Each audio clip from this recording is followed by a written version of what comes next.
Welcome to this series on engineering mechanics. So my objective is in this series on engineering mechanics is just to highlight and create little snippet videos which help for us to gain a better understanding of mechanics in general, just going through a whole variety of bits and pieces, and hopefully this will help everyone to make sense. Okay, so when we're looking at mechanics, the first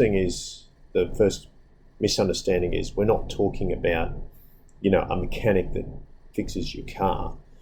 And so mechanics is applied physics.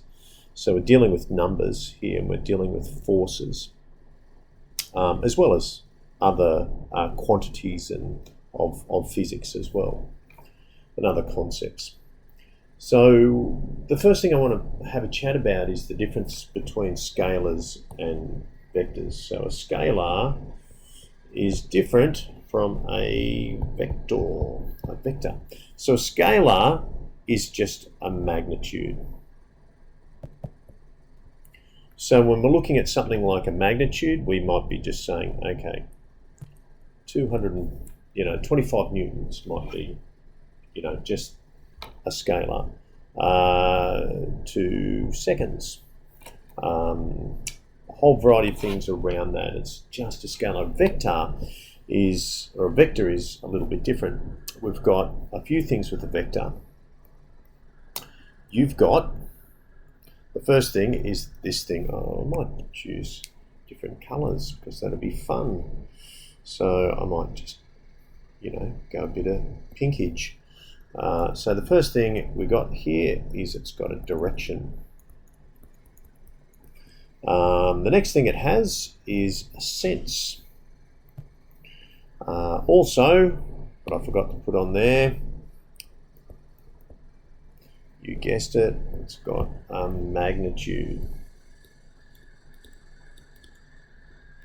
And the last thing that it has is a point of application.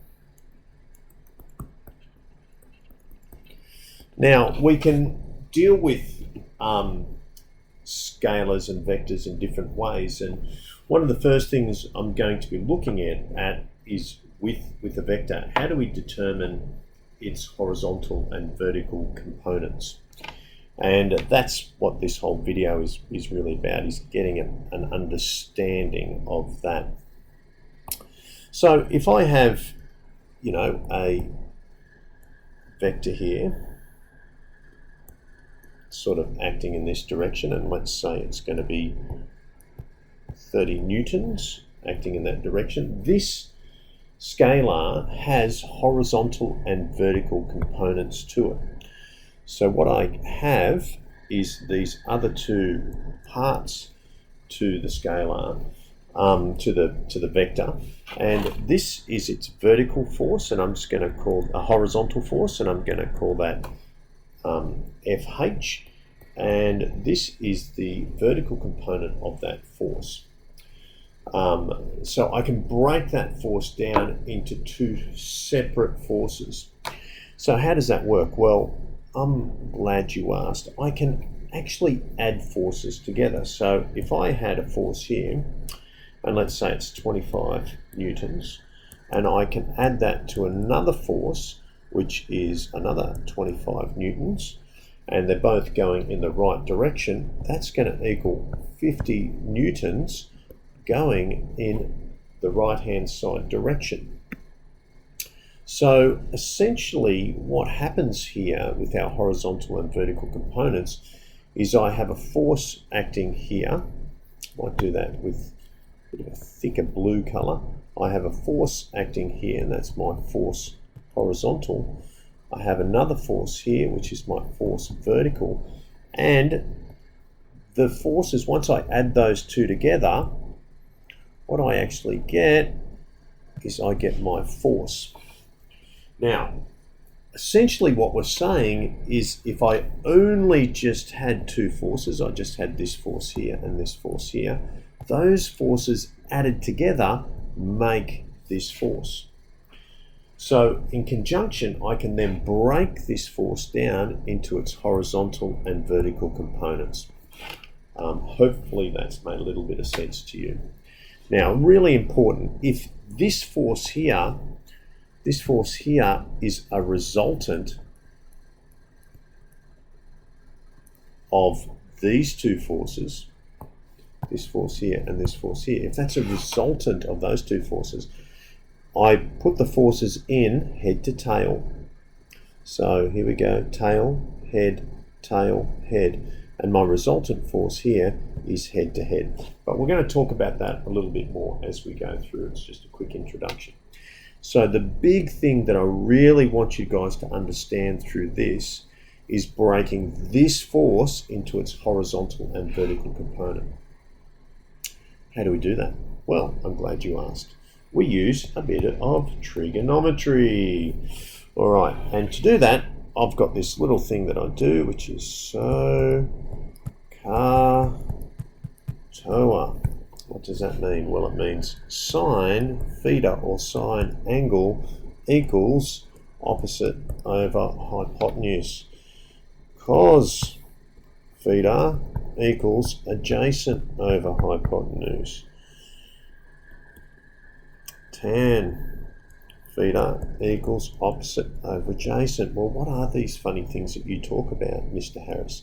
That's bizarre. That's different concepts. All right, so trigonometry is all based around a right angle triangle. Let me draw that a little bit better. That's a heinous drawing. Let's go to red, because red's faster. Let's have a right angle triangle. That means in the corner it's 90 degrees. What I have here, if I had, go back here, this is my hypotenuse. This is my angle in here. This is my opposite, and this is my adjacent of an angle. Now, if I've got the opposite, the hypotenuse and the angle, I can then determine what the adjacent's going to be. And we can do that for all parts of trigonometry, and we can do this with forces as well. So let's have a go at doing this with forces. Okay, we've got a force here. This force is 25 newtons and it's acting at 30 degrees. Now what I need to find this force here, which is the force horizontal, the horizontal component of that force, and the horizontal vertical. So I'm going to use a bit of trigonometry to do that. The first thing, I'm going to draw in what we call a force diagram. So a force diagram is when I take my horizontal and vertical components and I draw them head to tail in.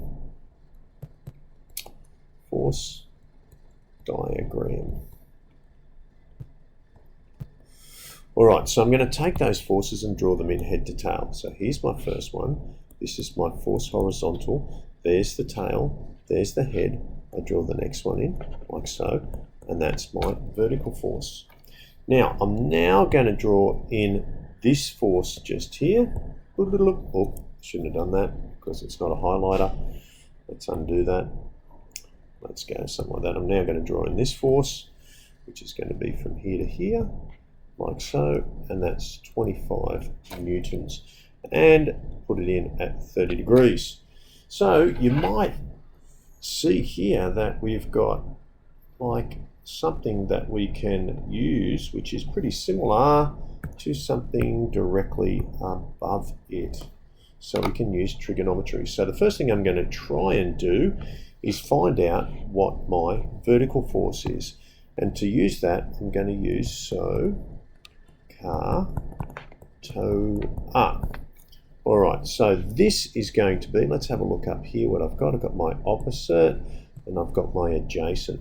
So my vertical force here becomes my opposite and my horizontal force becomes my adjacent. So there's my opposite and there's my adjacent, and this is my hypotenuse. Alright, so I'm going to determine what the vertical force is. So looking at it, that's what we call the opposite. So I can use sine to do that. So what's the formula for that? Well, it is sine theta equals opposite over hypotenuse. So let's plug that in with the real values. So we go sine 30 equals opposite, which is the vertical force, over the hypotenuse, which is 25. All right, so I need to get this by itself. I need to get that algebraic expression all by itself on one side of the equation. So with equations, what I do to one side, I do to the other. So I am going to times this side by 25 and times this side by 25.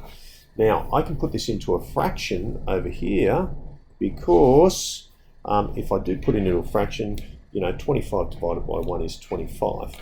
What I can then do, which is really nice, I can cross out the opposites like so, and I end up with this lovely little equation, which is 25 sine 30 equals force vertical.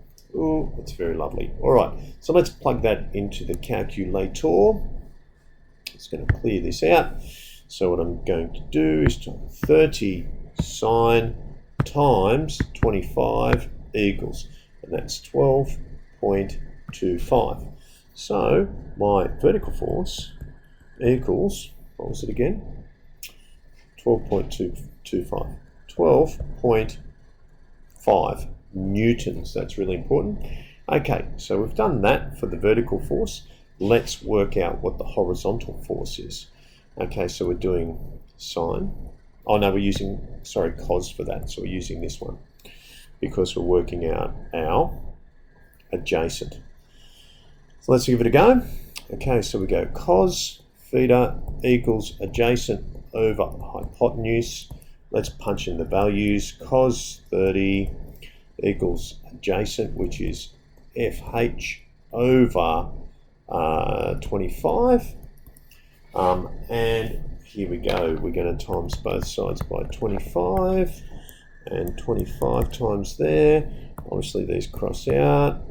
And we end up with 25 cos 30 equals force horizontal. I'm going to punch that into my computer, clear. So we go 30 cos times 25 equals, okay, let's round this up, so 21.7. Okay, wonderful. So our horizontal force equals 21.7 newtons, just double checking, yep, that's right. Okay, so now I have found for my force, which is back here, what the horizontal and vertical component of those forces, of that force is. And that's how you find out the horizontal and vertical component of your forces. That's the end of this tutorial.